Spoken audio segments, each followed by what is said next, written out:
এই যে এখানে নারায়ণগঞ্জে একটা ঘটনা ঘটেছিল, আপনারা জানেন সুমাইয়া নামে একজন বোন আমাদের শহীদ হয়েছে। তার বাচ্চা সুবাইয়া, তাকে দেখতে গিয়েছিলাম, তখন কয়েক মাসের শিশু সে কেবল। তো ওকে খুলে আমরা নিতে পেরেছিলাম। আমরা সবার পারি নাই, বলেছিলাম যে এই শিশু এখন আমাদের শিশু। এই শিশুকে নেওয়ার জন্য অনেক শিল্পপতি তারা চেয়েছেন যে তাদের মেয়ে বানিয়ে নেবেন। এরা জবাব দিয়েছে সর্বপ্রথম যাদেরকে এই শিশুর দায়িত্ব আমরা দিয়েছি তারাই আমাদের জন্য যথেষ্ট। মানে তারা জামাতে ইসলামের হাত থেকে এটা নিয়ে অন্য কারো হাতে দিতে চাচ্ছেন না। তারা আমাদেরকে কৃতজ্ঞ করেছেন, আলহামদুলিল্লাহ। আল্লাহ তাদের মর্যাদা অনেক বাড়ায় দিন। রাজশাহীতে একটা বোন ভাই, তিনি শহীদ হয়েছেন, তিনি রিক্সা চালাতেন।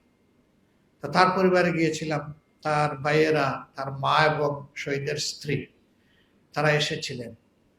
তা আমি ওই মেয়েটাকে জিজ্ঞেস করেছিলাম, মা তুমি কেমন আছো? তো মেয়েটা কেঁদে দিল, কেঁদে দিয়ে বললো, আলহামদুলিল্লাহ আমি তো ভালো আছি, কিন্তু আমার গর্ভের সন্তানের কি হবে, আমি তো 6 মাসের অন্তঃসত্ত্বা। খুব কেঁদেছিল মেয়েটা, ভীষণ খারাপ লেগেছে যে আমরা তো গরিব হলেও 4টা ভাত খেয়ে চলছিলাম, শান্তিতে ছিলাম, স্বামী চলে গেল, আমি বিধবা হলাম, কিন্তু আমার এই সন্তানের কি? আমরা তাকেও বলেছিলাম যে আলহামদুলিল্লাহ তোমার সন্তান এখন থেকে জাতীয় সন্তান, আর আমরা যা খাবো তোমার সন্তানও থাকাবে, তোমার পরিবারও থাকাবে ইনশাল্লাহ। সেই মাস থেকে আলহামদুলিল্লাহ তাদের পাশে আমরা আছি, আমরা থাকবো, ইনশাল্লাহ থাকবো। আমরা এরকম আরো কিছু পরিবারে গিয়েছি এবং তারা আমাদেরকে এই সুযোগটা দিয়েছেন, আমরা তাদের কাছে কৃতজ্ঞ। আমরা যদি 24,000 ফ্যামিলি যারা আহত হয়েছেন সবার কাছে এরকম দায়িত্ব নিয়ে যেতে পারতাম, আল্লাহর সেজদায় পড়ে যে কত না শুকরিয়া আদায় করতাম। তবে হ্যাঁ, আল্লাহর ভান্ডারে কোনো কমতি নাই। আমরা চাই আমাদের হাতটা আল্লাহ যেন তার মেহেরবানি দিয়ে লম্বা করে দেন, আপনারা দোয়া করবেন। আমরা এইভাবেই থাকতে চাচ্ছি সবার সাথে।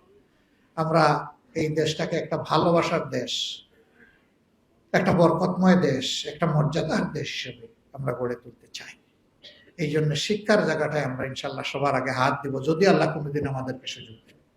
শিক্ষা যে জাতির ঠিক হয়েছে সেই জাতি ঠিক, সেই জাতি মর্যাদার জাতি, সেই জাতি বিশ্বে মাথা উঁচু করে দাঁড়াতে পারে। আর শিক্ষা যাদের এলোমেলো, শিক্ষায় কোনো দিক নির্দেশনা নাই, কোনো উদ্দেশ্য নাই, উদ্দেশ্যহীন ভেলার মতো সাগরে বাসে, ওই দেশ এবং জাতি কখনো মাথা উঁচু করে দাঁড়াতে পারে। আমাদের দেশে সকল মানুষের আর্থিক অবস্থা সমান নয়। সরকারের দায়িত্ব হবে যাদের আর্থিক সঙ্গতি নেই তাদের পূর্ণ দায়িত্ব নিয়ে সন্তানদেরকে সুশিক্ষা নিশ্চিত করে। আমাদের দেশে এটা করা হয় না বলে অসংখ্য মেধা ঝরে যায়, বিপদগামী হয়ে সন্ত্রাসীতে পরিণত হয় অনেকে। এটা সমাজের জন্য ভালো কোনো লক্ষণ না, এবং এর জন্য সমাজ দায়ী, সরকার দায়ী। সবাই গিয়ে নিজের গদিতে কিভাবে আসবে আর থাকবে এই নিয়ে ব্যস্ত থাকে। মানুষের পাটা কিভাবে ধোয়াবে, মানুষের কষ্ট কিভাবে দূর করবে সেই চিন্তা করতে চায় না। ওই চিন্তার মানুষ যতদিন পর্যন্ত বাংলাদেশের দেশের দায়িত্বে না যাবে এই জাতির ভাগ্যের কোনো পরিবর্তন হবে না। যারা যাবে তাদের কপালের পরিবর্তন হবে, কিন্তু জাতির কপালে দুর্ভোগ আসবে। আমরা সেই রকম একটা আগামী চাই, নতুন বাংলাদেশ চাই। এই বাংলাদেশের সাথে আপনারা থাকবেন, আবার যুদ্ধ করতে রাজি আছেন? আল্লাহ তাআলা আপনাদেরকে তাইয়্যিব হায়াত দান করুন, সেহাতে কামেলা এনায়েত করুন।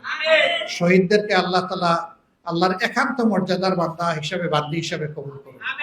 আহত ভাইদের অন্তরে আল্লাহ তাআলা তার প্রশান্তির হাত বুলিয়ে দিন এবং সুস্থতার পূর্ণ নিয়ামত এনায়েত করুন। আপনারা আমাদের জন্য দোয়া করবেন। প্রিয় দেশের প্রতি আল্লাহ যেন রহমত এবং শান্তির ফয়সালা নাজিল করেন। বেশি বেশি করে দোয়া করবেন, কারণ আপনারা মজলুম, আপনারা যোদ্ধা। আমার বিশ্বাস আপনাদের চোখের পানি আল্লাহ কবুল করবেন। সবাইকে শুকরিয়া, এখানে কষ্ট করে আপনারা এসেছেন।